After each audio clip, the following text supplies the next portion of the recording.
తెలంగాణ ప్రజాపాలన దినోత్సవం సందర్భంగా జిల్లా కేంద్రంలోని సమీకృత జిల్లా అధికారుల కార్యాలయ సముదాయంలో ఈ రోజు జరిగిన వేడుకల్లో ముఖ్య అతిథిగా పాల్గొని జాతీయ జెండాను ఆవిష్కరించిన తెలంగాణ రాష్ట్ర శాసనసభాపతి శ్రీ గెడ్డం ప్రసాద్ కుమార్ పాల్గొన్న తాండూరు చేవెల శాసనసభ్యులు బి మనోహర్ రెడ్డి, కాళ యాదయ్య, జిల్లా కలెక్టర్ ప్రతీక్ జైన్, జిల్లా SP Narayana Reddy, training collector Umaharathi, ఉన్నతాధికారులు, ప్రజాప్రతినిధులు, అధికారులు, పోలీస్ శాఖ సిబ్బంది, పాఠశాలల కళాశాలల విద్యార్థులు, ప్రజలు ముందుగా పోలీసుల గౌరవ వందనాన్ని స్వీకరించి స్పీకర్ ప్రసాద్ కుమార్ గారు సందర్భంగా విద్యార్థులు ప్రదర్శించిన దేశభక్తి గీతాలు, సాంస్కృతిక కార్యక్రమాలను సభాపతి ప్రసాద్ అతిథులతో కలిసి వీక్షించారు. ప్రజాపాలన దినోత్సవం జరుపుకుంటున్న శుభ సందర్భంగా రాచరిక వ్యవస్థ నుండి ప్రజాస్వామ్య వ్యవస్థ అభివృద్ధికి నాంది పలికిన అమరులైన తెలంగాణ సాయుధ రైతాంగ పోరాట యోధులకు మరియు స్వాతంత్ర సమరయోధులందరికీ నా నివాళులు. సెప్టెంబర్ 17 తెలంగాణ రాష్ట్రంలో రాష్ట్ర చరిత్రలో కీలకమైన రోజు.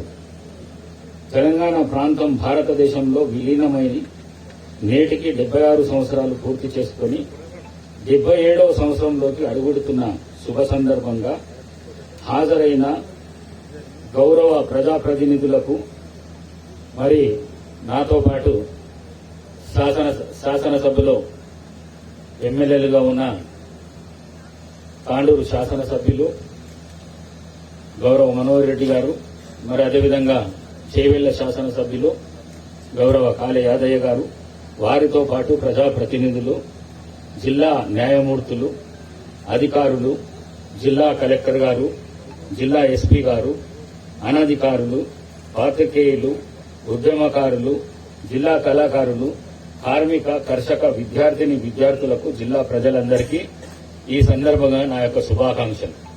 పోరాటంలో మహాత్మా గాంధీ, జవహర్లాల్ నెహ్రూ, సర్దార్ వల్లభాయ్ పటేల్, డాక్టర్ బిఆర్ అంబేద్కర్ వంటి జాతీయ నాయకులు పాల్గొని బ్రిటిష్ వారి నుండి భారత జాతిని విముక్తి చేశారు.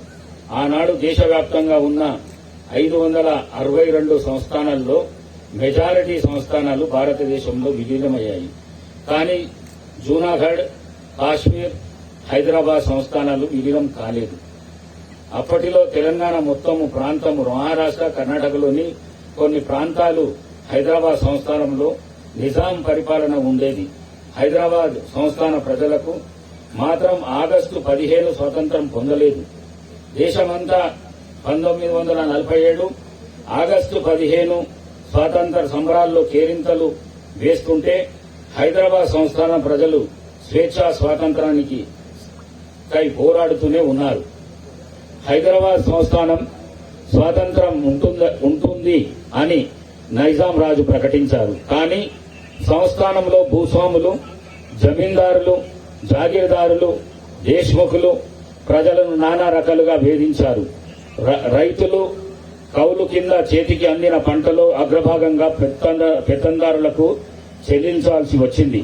85% ప్రజలు మాట్లాడే స్థానిక భాషపై అణిచివేత, వెట్టిచాకిరి, బానిసత్వం కొనసాగింది. మరోవైపు ప్రైవేట్ సైన్యం మరియు రజాకర్ల దమనకాండ కొనసాగింది. ఈ నిర్బంధానికి వ్యతిరేకంగా తెలంగాణ ప్రజలు చైతన్యమై సాయుధ రైతాంగ పోరాటాలు చేశారు. ఎంతో మంది ప్రాణాలు కోల్పోయారు.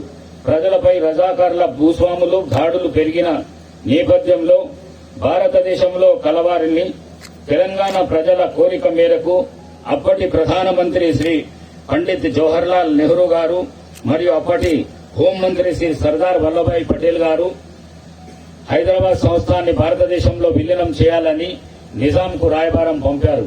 తమ సంస్థాన్ని భారతదేశంలో విలీనం చేసేందుకు నిజాం అంగీకరించకపోవడంతో 1948 సెప్టెంబర్ 13న భారత సైన్యం రంగంలోకి దిగింది.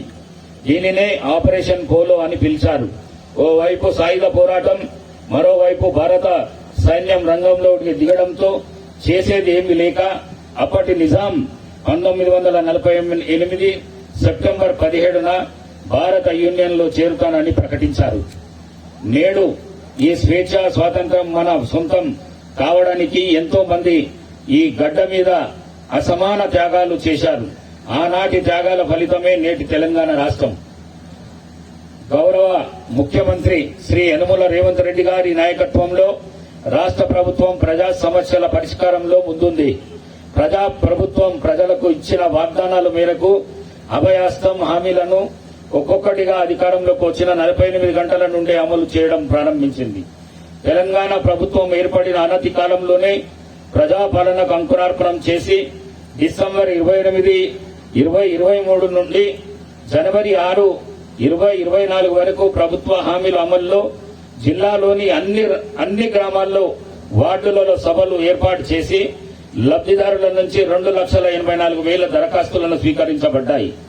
వచ్చిన దరఖాస్తులన్నింటినీ పరిశీలించి వివిధ పథకాలకు అర్హులైన వారిని గుర్తించి అందజేయడం జరుగుతుంది.